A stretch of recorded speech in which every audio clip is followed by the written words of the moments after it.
nome é André Luiz Chagas. Eu sou Natália Oliveira. Sou Marcelo Nogueira. O nosso intuito aqui é falar sobre o racismo no futebol, né? Trocar ideias sobre futebol, que é um esporte que nós obviamente gostamos muito, mas uma pauta antirracista, né? Então a gente vai iniciar falando sobre os últimos acontecimentos relacionados a pretos e pretas nos campeonatos de futebol. Vamos começar aqui falando sobre o caso da zagueira francesa Wendy Renard, né, que em 2019 agora ela disputou uma Copa do Mundo feminina. É uma pessoa que tem uma carreira super consolidada, mais de 13 anos de carreira, uma zagueira importante na seleção francesa, além de ser uma boa zagueira, faz muitos gols. Já ganhou mais de 11 campeonatos franceses, 4 Champions League, mas embora ela tenha passado tudo isso que a gente tem acompanhado na carreira dela, ela ficou marcada por uma situação que vai muito além do futebol, que foi até invisibilizado durante a Copa do Mundo. A Wendy ela sofreu ataques racistas, né, durante a partida contra o Brasil. Foram ataques que partiram de brasileiros. Foram na verdade, tanto ofensas, enfim, diretas, racistas, mas também com um teor de humor, né? Ela partiu de muitos canais de humor, as piadas racistas. Acho que isso nos encaminha aí para uma situação, para um tipo de racismo conhecido como racismo recreativo. Tratando dessa questão do racismo recreativo, a gente vê que a jogadora ela foi reduzida a preta do cabelo duro, fora do padrão que as pessoas, que a sociedade em geral busca. Né? Ou seja, né, o carro-chefe, que é o futebol, que deveria ser visto, ficou em segundo plano.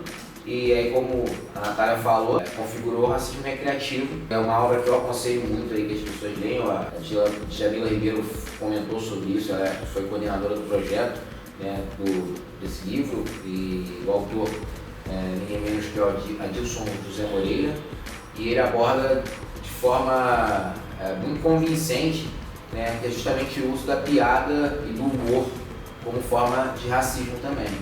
Na obra dele, na passagem dessa obra dele, ele cita situações cotidianas e fala que toma ciência que no Rio Grande do Sul, e a gente conhece alguns casos, infelizmente acontecem lá, voltados para essa questão, que é um lugar que não tem nenhuma condenação por injúria racial. É bizarro. É complicado, né?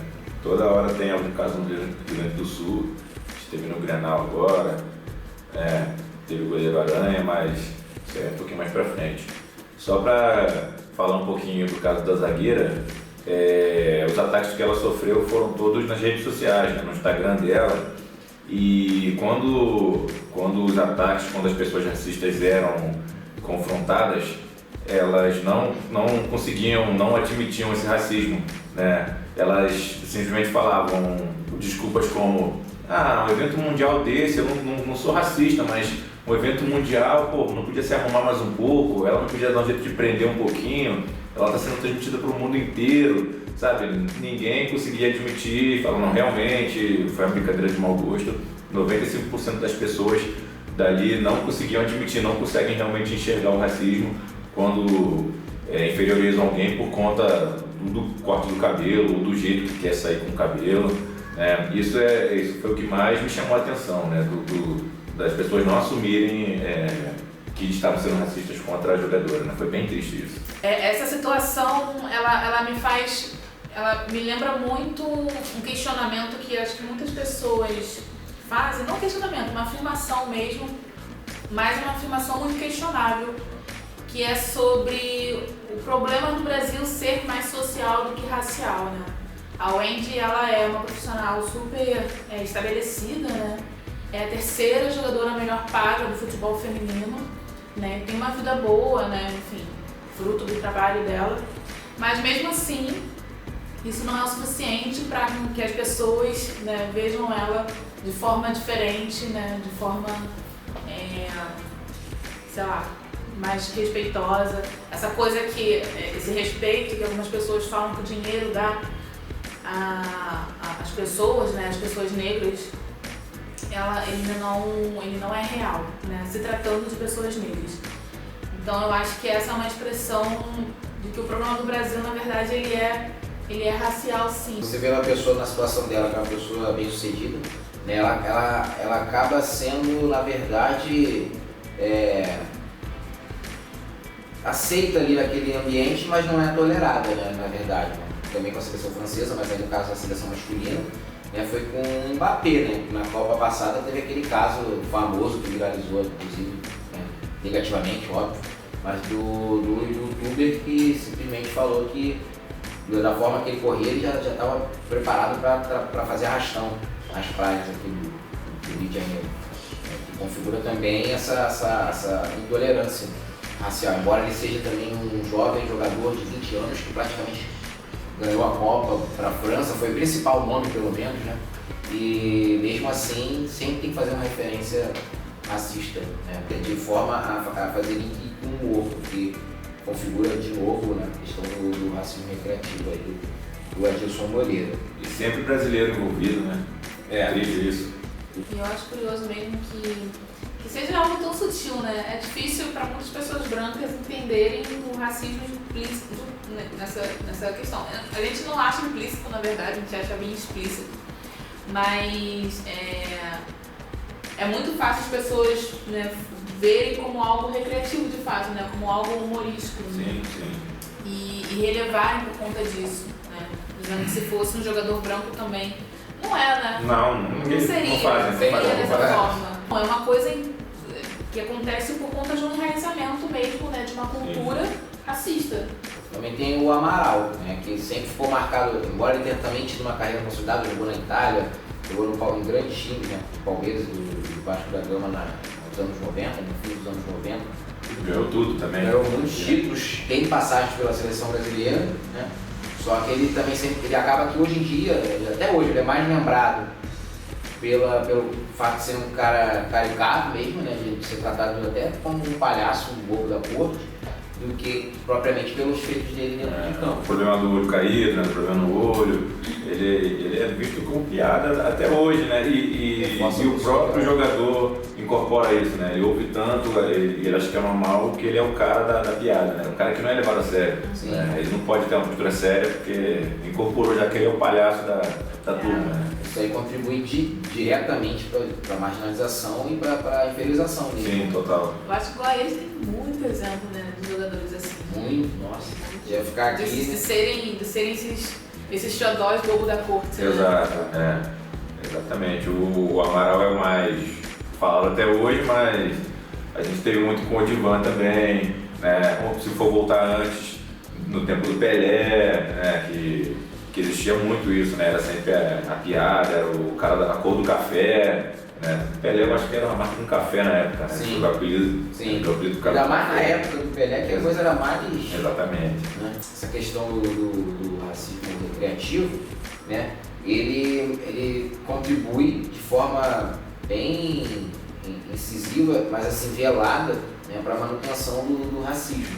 Pensando em outras situações voltadas também para a questão do racismo, não só do racismo recreativo em si, como a gente abordou, a gente também pode pensar nas questões voltadas para a relação de poder, por exemplo, onde a gente vê uma posição de destaque, de liderança, como por exemplo os técnicos de futebol, você não vai ver também técnicos negros, são uma parcela ultra reduzida dos técnicos de futebol no mundo inteiro, inclusive até infelizmente em muitas seleções africanas. Né? E aí, pegando esse gancho, a gente também destacou o Aliou Cissé, que foi o técnico da seleção do Senegal na última Copa do Mundo também do ano passado, seleção masculina do Senegal. Ele era o único técnico negro, né, de todo o campeonato e o que recebia menor salário, né, dentre todos os técnicos também do Mundial. O que é impressionante, porque são 5 seleções africanas, né? Temos a nossa seleção brasileira, que jamais teve um treinador negro, impressionante o que faz com o Brasil. E mesmo assim, o único técnico era o técnico da seleção senegalesa, e ele era o técnico que, se você parar para comparar no meio em que ele está inserido os treinadores, ele tem um salário muito mais baixo que a maioria. Aqui você falou da seleção brasileira, né? Não só o técnico, né? Mas em toda a comissão, né? os caras que mandam, né? Não tem nenhum negro e a gente sabe que tem um que é bem famoso, eu não recordo o nome dele, mas ele é massagista, né? E enfim, os caras menores bobeiro, né? Sim. E na arbitragem a gente não vê muito também. Algo curioso também foi que nesse Mundial de 2018, no ano passado, as seleções africanas, né, elas não tiveram o melhor desempenho, né, elas foram todas classificadas na fase de grupo e enfim, a motivação disso ter acontecido foi comentada por alguns comentaristas de futebol, outros profissionais, e foi dito muito sobre o que não adiantava ter o preparo físico se não existia o entendimento do jogo, A obediência tática, a partir de inteligência do tivesse jogo. intelecto para compreender o técnico do passe. E eu acho que é uma coisa que vai de encontro também com a questão, né, da falta de treinadores negros, né, nessas seleções, porque são lugares, são questionamentos que é feito, né, as pessoas negras sobre sua intelectualidade, né, sobre seu... Sim, e se os negros não ocupam esses lugares, eles vão continuar, a tendência é que piore, porque se a gente pensar num passado recente, as seleções africanas até que estão fazendo um papel melhor nas Copas do Mundo. Desde 90, que foi quando aquela seleção de Camarões lá fez história na Copa do Mundo, passou da primeira fase, fez uma Copa histórica, embora em 94 não tenha repetido o feito. Dos anos 90 para cá, o futebol africano vinha crescendo. Né? Só que como não há incentivo, não há investimento, não há nada, eles meio que ficam dependendo de gerações que vão aparecer ali, mas se não houver uma continuidade no trabalho, óbvio que a tendência é que venham a piorar. E aí foi o que aconteceu, o fruto disso foi o que aconteceu agora, né? A Copa agora de 2018, pela primeira vez em anos, uma Copa que não tinha nenhuma seleção africana na segunda fase. Nem mesmo as mais tradicionais. A gente já está acostumado a acompanhar desde sempre nas Copas. E quando isso acontece é louco, né? Porque aí as seleções brancas, elas viram esse sinônimo, né, de criatividade, de inteligência, de tudo que é bom mesmo. Exatamente. Só que a França...